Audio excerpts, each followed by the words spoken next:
सो physics में आज हम करने वाले हैं थर्मोडायनेमिक्स चैप्टर। तो जो ये चैप्टर है काफ़ी बार एग्जाम्स में भी आता है और काफ़ी इंपॉर्टेंट चैप्टर है फिजिक्स के अंदर। तो आओ हम आज इसके बारे में स्टडी करते हैं।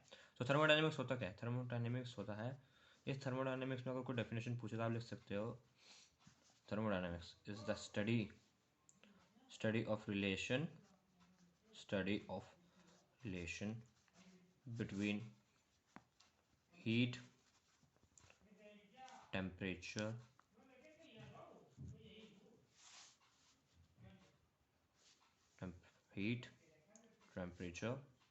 Work and energy.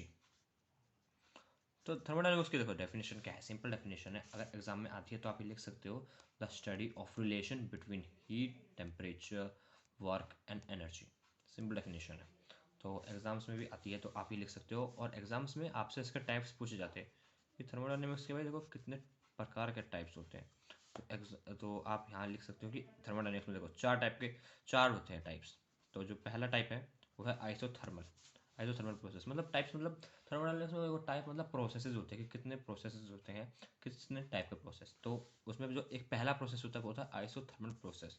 तो आइसोथर्मल प्रोसेस में देखो सिंपल होता है, इसकी डेफिनेशन क्या होती है।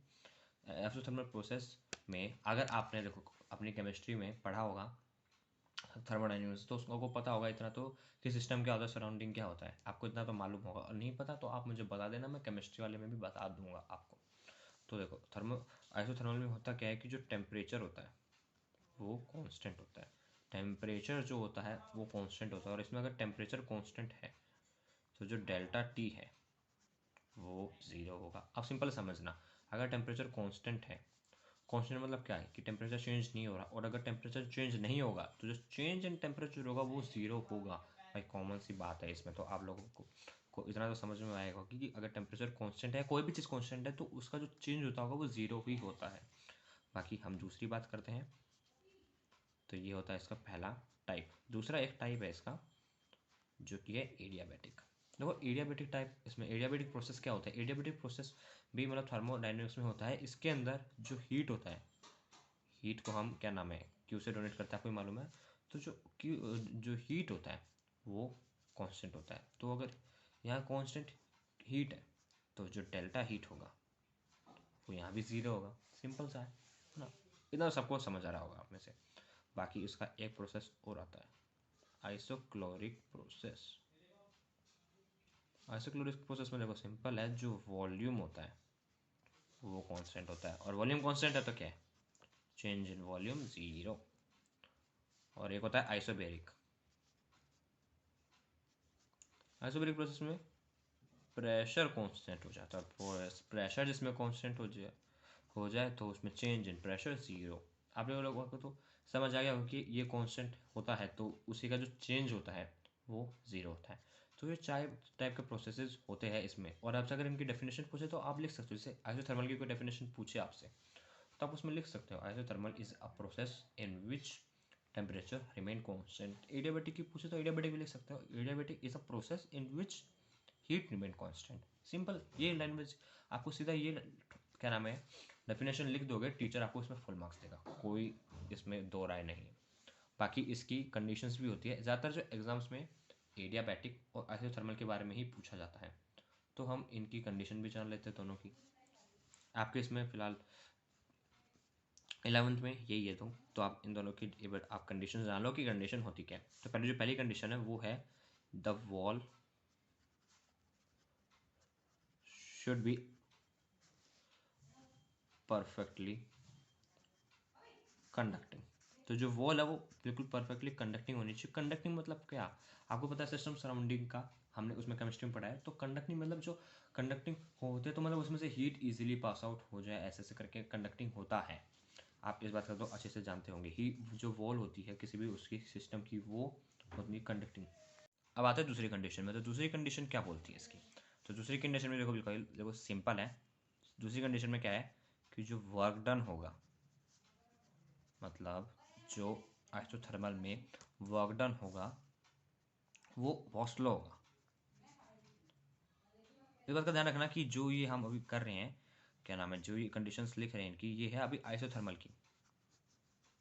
आइसोथर्मल में आपको बता देता हूँ, जो ये कंडीशन है ये आइसोथर्मल की लिख रहे हैं, याद रखना इसको। तो जो वर्क डन होता है आइसोथर्मल में वो बहुत ज़्यादा स्लो होता है। क्यों स्लो होता है? बिकॉज रीज़न भी लिख सकते हो आप इसमें, क्यों स्लो होता है? Because infinity amount of heat required होती है, infinity amount of heat required होती है वर्क डन में। इसकी एक डेरिवेशन भी होती है, आप वो भी लिख सकते हो। इसकी एक डेरिवेशन होती है, देखो आपको इतना पता है, केमिस्ट्री में हमने पढ़ा हुआ है Q इज इक्वल टू में M C delta T. Chemistry में नहीं तो हीट चैप्टर में पढ़ा होगा ये चीज़ तो आपने, कि Q इज इक्वल टू में एम सी डेल्टा टी होता है। तो C मतलब सबको पता है स्पेसिफिक हीट होता है। तो क्यों, तो स्पेसिफिक हीट छोड़ के जो भी चीज़ यहाँ पे दे रखी है उसको इधर ले आओ, तो हम ऐसे लिख सकते हैं।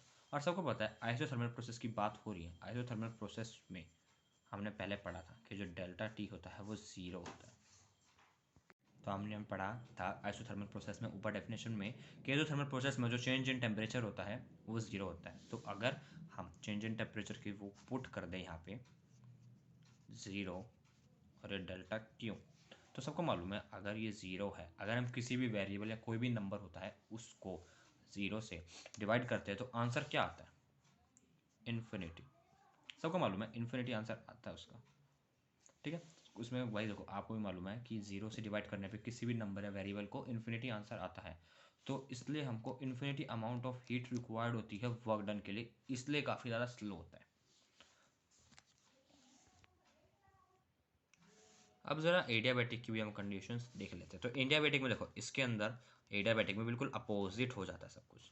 उसमें जो क्या नाम है वॉल्स थी वो परफेक्टली कंडक्टिंग थी, तो इसमें जो वॉल्स होगी वो परफेक्टली इंसुलेटिंग होगी। याद रखना कि इसमें जो वॉल्स है वो परफेक्टली इंसुलेटिंग होगी। अब हमने उसमें क्या पढ़ा था? अगर मैंने बोला कि उसमें इसमें सब उल्टा होगा, तो अगर उसमें वर्क डन बहुत स्लो है तो इसमें वर्क डन काफ़ी ज़्यादा फास्ट होगा। तो हम लिख सकते हैं work done is very fast. और वो क्यों होता है, क्यों वर्क डन इतना फास्ट है, आओ वो भी देख लेते हैं। सेम इक्वेशन लगानी है, एम सी डेल्टा टी, तो फिर स्पेसिफिक हीट को उधर छोड़ के बाकी सब इधर ले आओ, एम सी डेल्टा टी। तो अभी हमने क्या पढ़ा था एडियाबैटिक में कि जो डेल्टा क्यू होता है मतलब हीट, चेंज इन हीट, वो ज़ीरो होता है। हमने पढ़ा था, नहीं पढ़ा था? क्योंकि जो स्पेसिफिक हीट जो होता है हीट जो होता है वो कांस्टेंट होता है। कांस्टेंट अगर हीट है तो चेंज इन हीट जो होगा वो ज़ीरो होगा। और अगर हम वो चीज़ यहाँ पुट करें तो ऊपर ऐसे ज़ीरो लिखा आ जाएगा। सॉरी यहाँ पे गलत लिखा है मैंने। तो अगर हम किसी भी चीज़ को जीरो से डिवाइड करते तो आंसर क्या आता है? ज़ीरो। और अगर हमें ज़ीरो एनर्जी रिक्वायर्ड है, मतलब जीरो स्पेसिफिक हीट रिक्वायर्ड है, तो जो वर्क डन होगा वो काफ़ी ज़्यादा फास्ट होगा। तो सिंपली ये कंडीशन है इन दोनों की। बाकी देखो मैंने आपको प्रोसेसेस और थर्मोडायनामिक्स की डेफिनेशन बता दी है, और इसकी एक वर्क डन भी होती है आइसोथर्मल की और एडियाबैटिक की, जो कि एग्जाम्स में आती हैं। उसको हम देखते हैं अगले वीडियो में। तब तक के लिए हम चलते हैं, बाय बाय।